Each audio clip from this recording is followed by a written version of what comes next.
Hello mga kapechay! Marami bang naiinggit sa'yo, maraming naninira sa'yo at ginagawan ka ng kwento? Tara, samahan ninyo ako at tuklasin natin ang isa sa mga pangontrang pwede ninyong gamitin para sila ay puksain at patahimikin.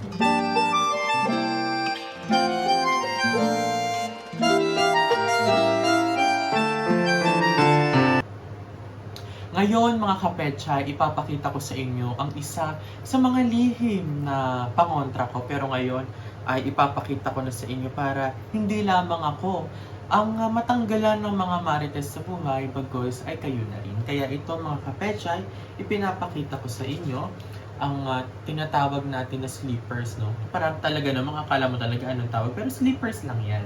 Pero it has a very, very, very huge impact on us. Kasi this one is not just a sleeper, no?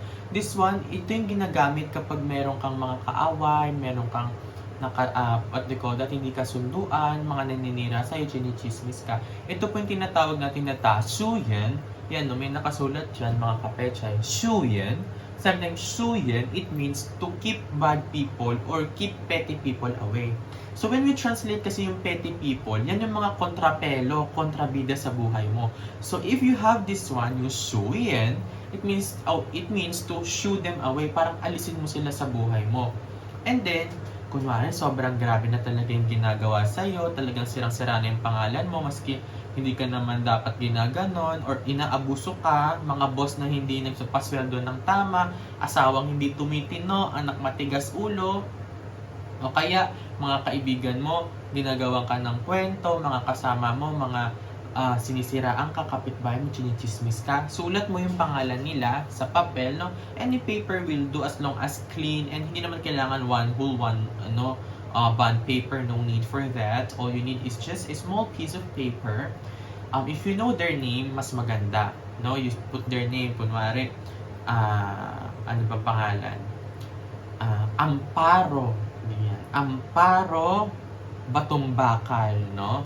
Yan, Ani Batumbakal. Kunwari, Ani Batumbakal, December 8, 1985, no? Ganyan. Tapos, dinasulat nyo na sa paper, no? Sabihin nyo lang, Dasu yan. Tapos yung pangalan niya, Dasu yan. Ulit-ulit nyo lang, no?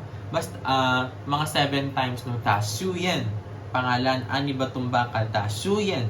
Ganyan. Basta kada sasabi mo yung Dasu yan, ipokpok mo yung pangalan niya. Makikita ninyo mga kapetsa, aamo sa inyo yan.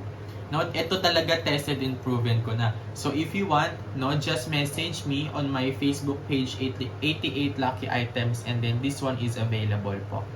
No?